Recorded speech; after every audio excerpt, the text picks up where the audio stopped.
பெரிய ஒரு ஏகப்பட்ட தீயின் வாயிலாக இப்போதே அந்த பைரவன் அழிக்கிறேன்.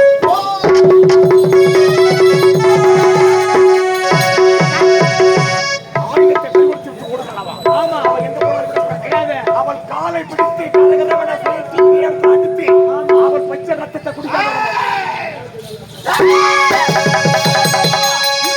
என்ன செய்கிறேன் பார். என்ன செய்ய முடியும்? இந்த தீயின் வாயிலாக உன்னை அழிக்கிறேன் பாரு. உண்மைதான் பாரு.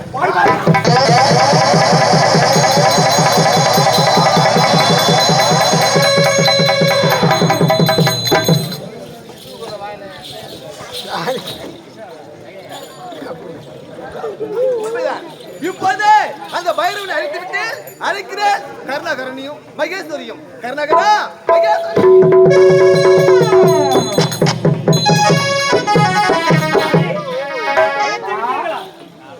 உண்மைதான்.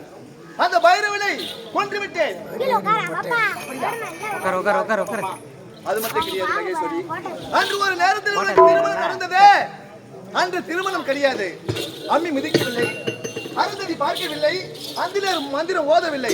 இப்பொழுது இந்த ஆதி சக்தி உமக்கு சீர சிறப்போட திருமணம் செய்து வைக்கிறேன். அன்று திருமணம் செய்கின்ற நேரத்தில் மேலத்தாளம் முழுங்காத பெரிய மனதோடு திருமணம் நடந்தது. உண்மைதான். இப்பொழுது மேலத்தாளத்தோடு திருமணம். உண்மைதான். அவ்வளவுதானே? அப்படியாக அம்மா.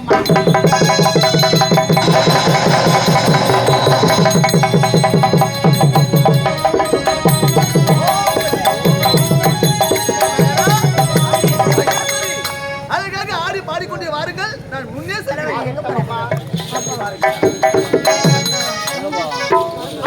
பெரியவர்களே, அருமை தாய்மார்களே, சகோதர சகோதரிகளே, இன்றிரவு இந்த புனிதமான மேடையில் நடத்திய நாடகம் என்னவென்றால் திருவண்ணாமலை மாவட்டம் வந்தாவாசி வட்டம் கீழ் கொடிகாலூர் அடுத்த கீழ்ப்பக்கம் கிராமம் ஸ்ரீ கங்கா நாடக மன்றம்.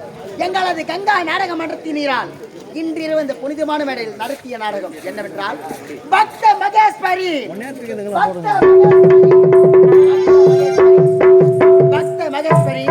அல்லது பைரவன் வதை என்ற நாடகம் இந்த திருமண காட்சியோடு நிறைவு பெறுவிட்டது.